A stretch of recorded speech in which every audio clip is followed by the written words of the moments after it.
Actualité Ouvira.net, la presse écrite en ligne, la télévision en ligne, la préférence TV. Actualité Ouvira, AUASBEL, informé pour sauver.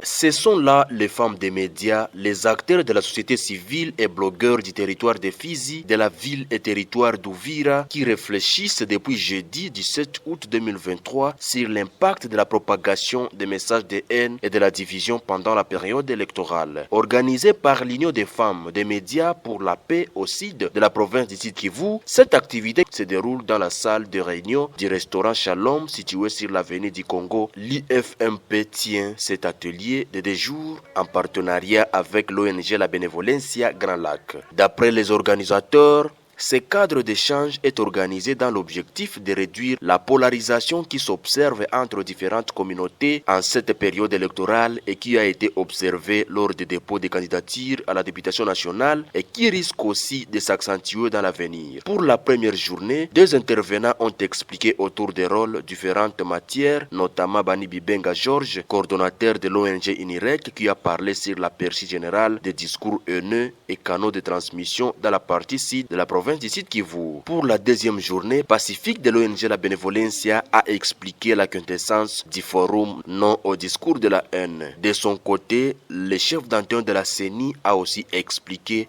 la collaboration entre la CENI et les journalistes. Dans une interview accordée à actualitéouvira.net, Joséphine Mungobi, coordonnatrice de cette plateforme de journalistes féminins, explique la quintessence de cette activité. Nous avons organisé une activité de formation de 2 jours en faveur des journalistes, des blogueurs, mais aussi de certains acteurs de la société civile dans la zone sud de la province du Sud Kivu.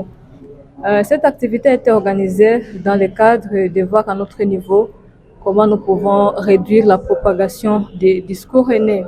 Parce qu'on s'est rendu compte que pour le moment, le taux de la propagation de discours haineux est élevé à notre niveau. Et comme nous sommes dans une période électorale, il y a des politiciens, il y a des membres de certaines communautés, il y a des leaders locaux qui veulent se chercher la base pendant cette période électorale ou chercher la base pour une personne de leur communauté afin qu'il soit élu. Et il y a d'autres qui utilisent des messages haineux en pensant que c'est une façon de trouver l'électorat. Et nous, en tant qu'une organisation qui milite pour la paix et la cohabitation pacifique, on a trouvé bon d'organiser ce cadre pour amener les journalistes à leurs responsabilités dans cette période, mais aussi les blogueurs à leurs responsabilités, sans oublier les acteurs de la société civile, parce qu'ils sont en contact direct avec la population et leur mot est beaucoup plus suivi par une grande partie de la population au niveau local.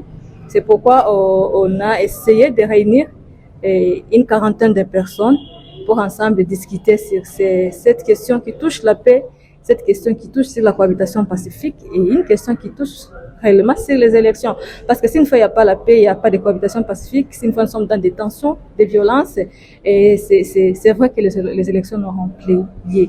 Mais si une fois les acteurs qui militent pour la promotion de la paix pouvaient se mettre ensemble et barricader la propagation de discours haineux, nous pensons que les élections vont se passer dans de bonnes conditions et nous allons arriver à une paix un jour.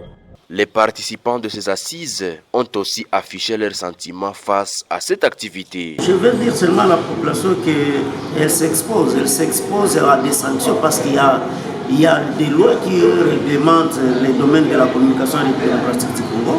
Et donc lorsqu'on tombe sur vous, c'est que vraiment les services judiciaires vont s'occuper de vous. Donc, ils doivent faire attention.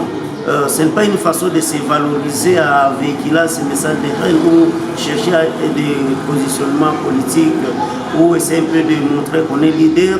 Mais les conséquences judiciaires et juridiques sont là et nous devons faire attention. Et un autre message, c'est un message de sensibilisation, d'interpellation. Parce que ces messages de haine, une fois véhiculés, ça risque d'embraser la communauté. Et quand la communauté est embrasée comme ça, ce sont des tueries, ce sont des démolitions, on peut brûler tout un village, on peut commencer à faire la chasse à l'homme, ainsi de suite. Et donc nous devons savoir ce que nous cherchons. Qu'est-ce que nous voulons vraiment faire d'Ouvira, qu'est-ce que nous voulons faire de la province de Sud Kivu, c'est pas vraiment construire la paix, construire cette cohésion sociale qui nous permet chacun, selon sa tribu, son ethnie, sa religion, son sexe, partout où il se retrouve, de contribuer au développement de ces milieux-là, tout en considérant les efforts des autres et en voyant dans l'autre un frère, un ami pour le bien-être de tous. Les maires adjoints de la ville présents dans cette activité s'est aussi confié à notre reporter. Nous avons fait remarquer dans la salle qu'il faut faire attention quand on parle du message haineux, puisque c'est devenu comme un instrument pour certains politiciens et qui en tire aussi des bénéfices. Mais moi j'ai voulu qu'on aille plus loin pour parler de mensonges, puisque dans les messages que nous devons recevoir, des fois il y a des messages de mensonges, et nous devions rechercher le message de vérité. C'est seulement la vérité qui peut construire et non les mensonges. Or, la haine fait partie effectivement de ces mensonges-là. Nous le voyons, nous le vivons, puisque nous sommes tous habitants d'ici. Mais je vous l'ai dit que c'est devenu aussi un capital pour certains des politiciens et qui parlent de la haine pour de fois se victimiser en faveur des autres. Mais en général, voilà pourquoi moi j'aimerais qu'on puisse choisir le message de mensonge. Tout mensonge, partout où il provient, c'est destructrice. Donc il faut vraiment bannir le message de mensonge et plutôt cultiver le message de la vérité. Parce que quand on cultive le message de la vérité, y compris la haine, on doit la bannir. Rappelons que les participants n'ont pas quitté la salle pour la première journée sans toutefois donner des raisons qui motivent les acteurs sociaux à partager les messages haineux. Parmi les raisons soulevées figurent les positionnements politiques, le populisme, l'intérêt économique, la concurrence ainsi que la récupération politique. Actualité Ouvira.net, la presse écrite en ligne, la télévision en ligne, la préférence TV. Actualité Ouvira, AUAS Bell, informé pour sauver.